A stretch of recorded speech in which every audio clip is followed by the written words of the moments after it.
হাজি ভাইকে যারা এই গুলি করেছে, যারা ওসমান হাজি ভাইকে হত্যা করার চেষ্টা করেছে, এই ইন্টারিম সরকার যদি তাদেরকে গ্রেফতার করতে না পারে, আমরা মনে করব এই ইন্টারিম সরকারের ভিতরে এখানে আঘাত রয়েছে।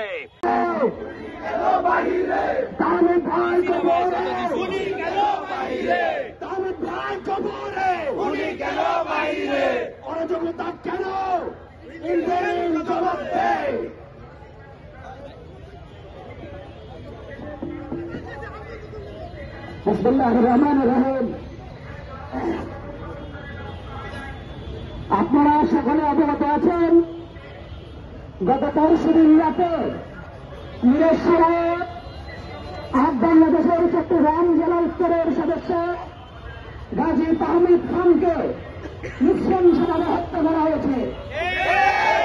তাহমিদ চট্টগ্রাম জেলা উত্তরে জেলার গণঅভ্যুত্থানের একজন সংগঠক ছিলেন।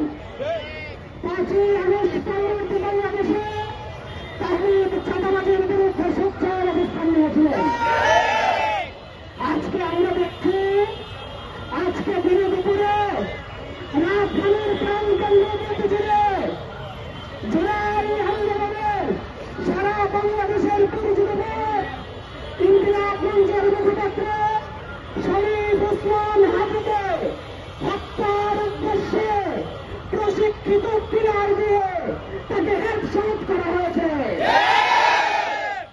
আমরা বলতে চাই, এই ইন্টারিম আপনি যদি জনগণের জানমালের নিরাপত্তা দিতে না পারেন, তাহলে এই বাংলাদেশের জনগণ জানে নিজেদের জানমালের কিভাবে আমাদের করতে হয়। আজকে ছাগল নির্বাচনের একজন প্রার্থী ছিলেন। তফসিল ঘোষণার পরের দিন যদি একজন প্রার্থীকে দিনে দুপুরে হেডশট করা যায়, তাহলে আগামী নির্বাচনে দেশের জনগণ কিভাবে শান্তিপূর্ণভাবে ভোট হবে না বিশ্বাস করবে? তাদের উপরে যারা হামলা করেছে 24 ঘন্টার মধ্যে তাদেরকে গ্রেফতার করে অবশ্যই আইনের মুখোমুখি করতে হবে। এই ব্যাপারে আমরা বিচার চাই, বিচার চাই, মাসুদের বিচার চাই, বিচার বিচার বিচার চাই, বিচার বিচার বিচার চাই, বিচার বিচার বিচার চাই, মাসুদের বিচার চাই, মাসুদের বিচার চাই, বিচার বিচার বিচার চাই। গরাও গরাও গরাও হবে, গরাও হবে, থানা গরাও হবে, গরাও গরাও হবে, গরাও গরাও গরাও হবে, গরাও হবে, থানা গরাও হবে, গরাও গরাও হবে, গরাও গরাও গরাও হবে, গরাও গরাও গরাও হবে,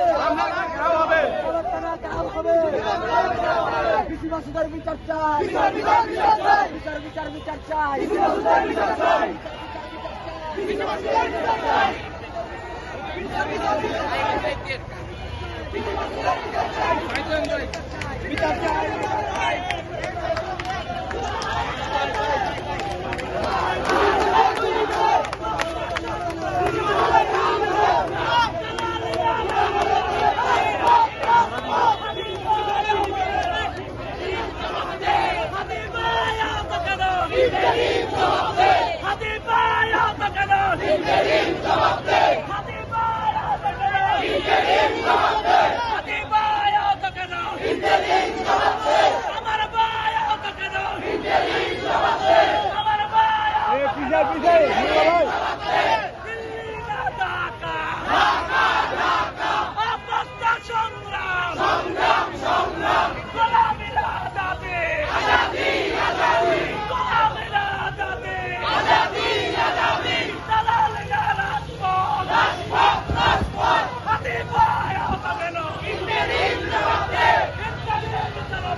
জিন্দাবাদ জিন্দাবাদ গুলি হলে আরেকবার জুলাই হবে আরেকবার গুলি হলে আরেকবার জুলাই হবে আরেকবার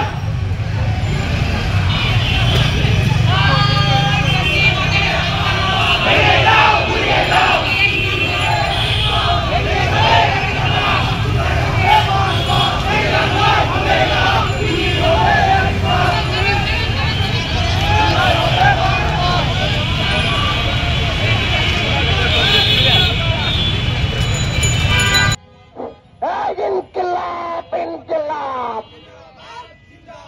জিন্দাবাদ জিন্দাবাদ ইনকিলাব ইনকিলাব ইনকিলাব ইনকিলাব জিন্দাবাদ জিন্দাবাদ জিন্দাবাদ জিন্দাবাদ ইনকিলাব ইনকিলাব ইনকিলাব ইনকিলাব জিন্দাবাদ জিন্দাবাদ জিন্দাবাদ জিন্দাবাদ ইনকিলাব ইনকিলাব হাতির বুকে গুলি করে কি করে প্রশাসন কে করে গুলি করে নারায় তাকবীর নারায় তাকবীর প্রিয় উপস্থিতি, আগামী নির্বাচনকে সামনে রেখে অবৈধ অস্ত্রের ঝনঝনানিতে যারা এই দেশকে, দেশের শান্তিপূর্ণ পরিস্থিতিকে অস্থিতিশীল করার চেষ্টা করছে, সন্ত্রাসী হামলা করে জুলাইয়ের শক্তিকে, তারুণ্যের নেতৃত্বকে নিভিয়ে দেওয়ার ষড়যন্ত্রে লিপ্ত হয়েছে। আমরা স্পষ্ট জানিয়ে দিতে চাই, জুলাইয়ের প্রজন্ম ঘুমিয়ে পড়ে নাই। আমরা প্রতিনিয়ত লড়ে যাচ্ছি, সংগ্রাম করে যাচ্ছি। জুলাই পরবর্তী সময়ে আমাদের এই লড়াই সংগ্রাম করার জন্য বারবার রাজপথে কেন আসতে হবে? আমরা তো চেয়েছিলাম নতুন একটি বাংলাদেশ বিনির্মাণ করার, কিন্তু দুঃখের বিষয় যে নতুন বাংলাদেশ বিনির্মাণের আমরা স্বপ্ন দেখেছিলাম, সেই বাংলাদেশেই আমাদেরকে আজকে রক্তাক্ত হতে হচ্ছে। আমি আমার কথা বাড়াবো না। বর্তমান ইন্টারিম সরকারকে আমি একটা আলটিমেটাম দিয়ে যেতে চাই। 24 ঘন্টার সময়, 24 ঘন্টার ভিতরে এই কাপুরুষোচিত যে হামলা যারা চালিয়েছে তাদের আইনের আওতায় নিয়ে আসেন, না হলে কিন্তু আমরা আপনার সানডে মানডে ক্লোজ করে দিব। ওসমান হাদি ভাইকে যারা এই গুলি করেছে, যারা ওসমান হাদি ভাইকে হত্যা করার চেষ্টা করেছে, এই ইন্টারিম সরকার যদি তাদেরকে গ্রেফতার করতে না পারে, আমরা মনে করব এই ইন্টারিম সরকারের ভিতরে এখানে আঘাত রয়েছে। যদি তা না হয়, কেন এই জুলাই যোদ্ধাদেরকে আজকে হত্যার মুখোমুখি হতে হবে, গুলির বিদ্ধ হতে হবে? এজন্য এই ইন্টারিম সরকারকে আপনার দায়ী করতে হবে। কারণ আমরা দেখেছি বিভিন্ন দল গোষ্ঠী আমাদের জুলাই যোদ্ধাদেরকে আক্রমণ করার জন্য উৎপেত আছে, কিন্তু ইন্টারিম সরকার জুলাই যোদ্ধাদের পক্ষে যতটুকু দাঁড়ানোর দরকার ছিল তার আমরা কিছুই দেখি নাই। সম্মানিত বন্ধুগণ, অনেকেই কথা বলবেন, কথা বলার সুযোগ কম। আমি শুধু ওসমান হাদি ভাইয়ের জন্য দোয়া চেয়ে বিদায় নিচ্ছি। আল্লাহ হাফেজ। ইনকিলাব জিন্দাবাদ। মহাবিদ্রোহী রণক্লান্ত, আমি সেই দিন হব শান্ত। আমাদের বাংলাদেশের যুব সমাজের যে মহাবিদ্রোহ